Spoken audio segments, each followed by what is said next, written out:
Well, good afternoon, folks. It's Real Captain Kirk here. It's the 30th of January, only about a day left here, but if you're counting down here, 48 days, 10 hours until spring. A lot of folks here in the Northeast might be thinking spring after the blizzard.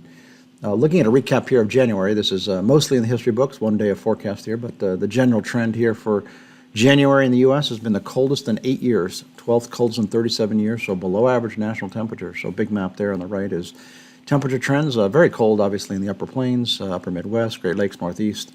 A little warmer out in the west. Precip trends actually had the most snow in 3 years, 12th most in 37 years, and above average snowfall there. Least rain in 8 years, below average rainfall. So again, it was dry, but again, a lot of snow here, again, most in 3 years. Looking at the flu and COVID trends are also trending down here. Flu decided to make a big plunge here. We'll see if that can pan out here. Usually this cycle you'd get another secondary peak here in February, but right now it's plummeting. So let's hope that's the case. Chart left.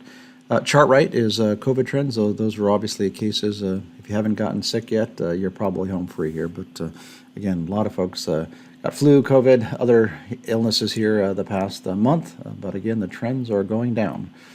Looking at last week's summer here now, this is 23 through 29 January. Big map is versus last year on a retail calendar. So again, here in the U.S., 4.3 degrees colder than a year ago, coldest in 3 years, 6th coldest in 37 years. So below average temperatures for sure.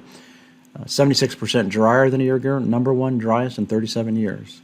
However, snow up, 7% more snow than last year, most in 7 years, 6th most in 37. So again, you don't need a lot of precip to make a lot of snow. Up in Canada, a little bit warmer than last year, still below average for them. UK, quite a bit warmer than last year, driest in 16 years in the UK. Europe, a little bit cooler, coolest in 3 years, still above average, driest in 5. Russia, a little bit cooler, but again, above average. China, a little bit colder, coldest in 4 years. Down under in Australia, a little bit cooler, coolest in 7 years, about average for them. India, quite a bit colder, a degree colder, and coldest in 14 years. Over in Brazil, a little bit warmer than last year, and wettest in 12 years. So they got some much needed rain, unfortunately not in the crop areas where they need it the most. This week, week ending 5 February here now, so again, it's about 3.1 colder than a year ago, coldest in 8 years, 9th coldest in 37 years. So we see a little bit of a change here in the west, again, getting quite a bit colder in the west. They've had a mild trend here, but getting a cold week here this week. Warm spot would be in the southeast. Looking at precip, about 41% wetter than last year, 11th wettest in 37 years, above average. Another big system of snow is going to be going through the Midwest from Oklahoma into the just south of Chicago into the Detroit area. So we'll look at that in more detail here in a second. 55% less snow than last year, below average. That's a little misleading again because we're going to get a sizable storm here over a local geography in the Central U.S. Looking at the snowfall here again, you see the big nor'easter is exiting the Northeast after dumping feet of snow, 1 to 3 feet of snow from the coastal areas. This was really Atlantic City, New York City, Long Island, Boston, Caribou, Maine. So it's pretty much the coastal areas got the most snow with this one. But wrapping up here today, Monday, Tuesday, and you can see that big system midweek here. So again, from northern Oklahoma into just south of Chicago into central Michigan, and again in compounds here on Thursday. And we'll look at the totals here Friday. So it's a kind of a long-lived storm here going through that areas, and we add it all up, a pretty sizable storm from about 8 to 12 inches from St. Louis, just south of Chicago, a little heavier toward Detroit and Cleveland. So again, a more inland cutter. This will not impact entirely the areas that got hammered here with this past nor'easter.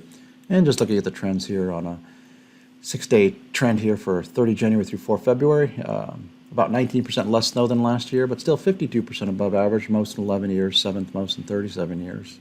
Looking at next week, again, the first, second week here of February, hard to believe here. This time last year, this period, we had the polar vortex, not this year. 10.4, warmer than last year, warmest in 4 years, 15th warmest in 37 years. So a warmer week next week. We're definitely going to get a February thaw here. 35% drier than a year ago, driest in 6th, 14 driest in 37. So below average precip, least snow in 4 years, on a little below average on that front. So reprieve, this may not last, may come roaring back here in late Feb into March for more cold and snow. So enjoy it while it lasts. We look at the world 2-week outlook. Again, this is just 30 January through 12 February. Again, general trends are cold in the Americas, warm in Europe, and very warm there in Russia. Precip map versus average inset left there. So with that, folks, we hope you have a great week, and we will be back here again this time next week.